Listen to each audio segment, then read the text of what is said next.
SEO for restaurants. Today I'm joined with Andrea, who is the expert worldwide at doing search engine optimization for different restaurants in different countries.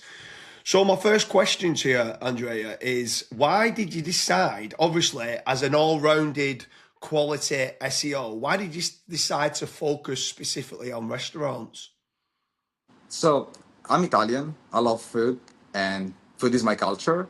So I love restaurants and restaurant marketing, and I'm specializing in SEO. That's why I choose to go into the SEO for restaurants niche. And SEO for restaurants is definitely my brand.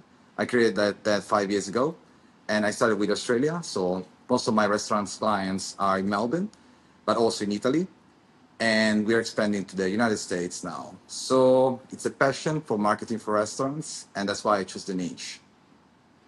So with regards to if a restaurant wants to try and obviously get more kind of clients coming in to sell food to and stuff like that, what would you say is different for doing SEO for restaurants than, let's say, for other industries like plumbers or roofers and stuff like that?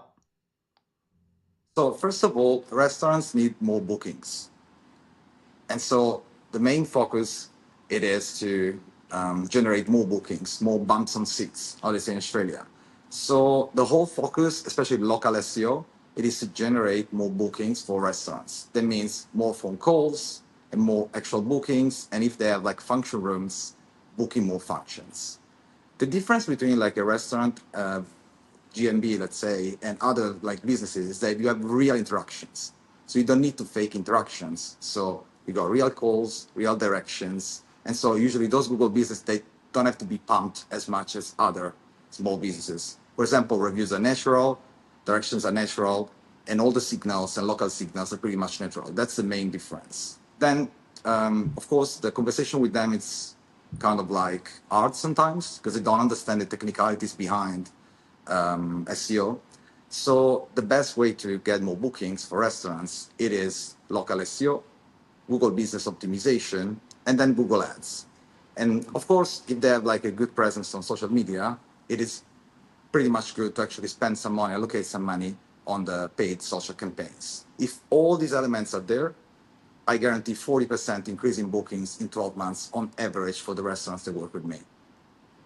Yeah, so obviously that's great. So it's like a split kind of normally. Let's say there's a big restaurant that comes in. You've got like meta ads, you've got PPC, you've got actually trying to rank the website, and then you've got the Google Business Profile optimization.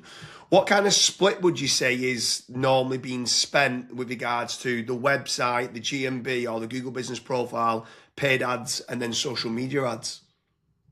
Yeah, so 80% of the traffic on average comes from Google Business Profile. Then, of course, you need to optimize the website, so schema markup, not just for normal local SEO, but also for LLMs, because we also rank restaurants on Gemini, AI Overview, Anthropic, and Perplexity. And so 80% of the traffic comes from Google Business Profile. But then, as you know, the website must be optimized to support the Google Business Profile. So advanced schema works really well.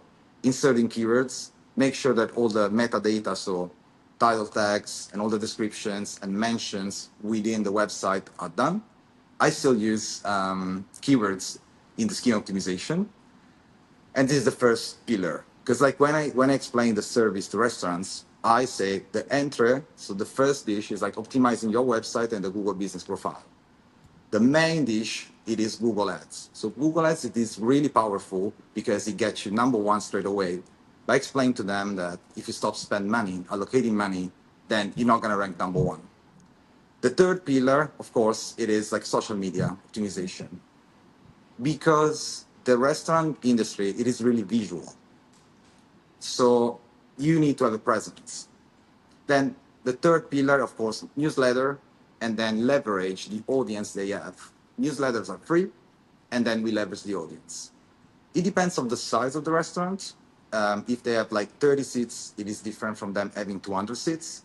A restaurant with 200 seats needs to fill the restaurant every day. So you might allocate enough budget, can be $1,000 a month on Google Ads plus SEO plus all the other elements. But in general, yes, Google Business number one, website, Google Ads, and then supported by TikTok or meta ads.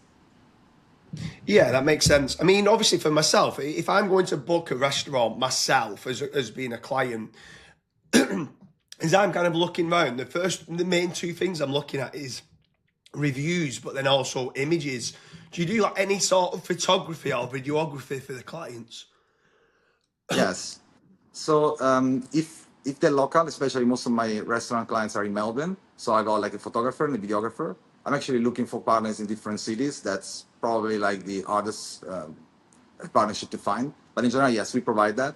If we can't, we find like local influencers or local photographers or videographers that can help us create the visual of the restaurants. So I always invite restaurant owners to think about the search. So I asked them, what would you do if you go to Sydney, if you go to New York, if you go to Milan, and you're looking for a restaurant? What would you do, James? I would search for best, let's say, steakhouse in Melbourne. Let's say if I was in Melbourne. Yeah, correct. So the first step is what platform do you use? And 90% will come to you and say, I use Google Maps. So you need to be number one on Google Maps. Then explain to them, this is so important that you get their real estate and you get number one on Google Maps. And then I ask them, what are the next elements that you're gonna look at? And as you said, reviews, pictures, menu, eventually pricing. Good reviews are great. Answering to bad reviews, it is also amazing because you can't have 100% good reviews, right? So you need to reply to bad reviews in a way that is compliance, in a way that makes sense for other people to trust you, because it's all about trust. And first position plus good reviews, like good picture, you have a higher chance to get chosen by potential customers. Yeah, that makes sense. Do you do anything with regards to like videography, like trying to rank videos in YouTube, or is that not really needed for restaurants? We did. As you know, like when you run like paid campaigns on Google Ads, you need to upload videos on the YouTube. Sometimes those videos also get viral or they get some extra traction. But I wouldn't say that YouTube will be the main channel. I would say, especially in Australia and Italy, is more Instagram. But the point is, for the past few years, all the social media agencies have been selling social media presence as the must go. But it's not the case because the real bookings come from Google. But when you have a really strong Google presence and Google Ads plus a good social presence, you're gonna smash it. You're gonna increase more than 40% bookings increase in 12 months guaranteed. Yeah. So if a restaurant's looking now and they're looking to try and get more bookings and they might be looking for, let's say, digital marketing or SEO, or it could be PPC, what's the best way of reaching out to someone like yourself, or obviously you specialize specifically in SEO for restaurants? Yeah, if you search for SEO for restaurants on Google, you're gonna find number one, and you can see that we guarantee that 40% increase on average in bookings. Sounds great. So anyone who's watching this, if you are a restaurant owner, make sure you reach out to Andrea, click onto his website, and then hopefully try and get that 40% increase in bookings. Andrea, it's been an absolute pleasure, and I'll speak to you again soon. Thanks, James.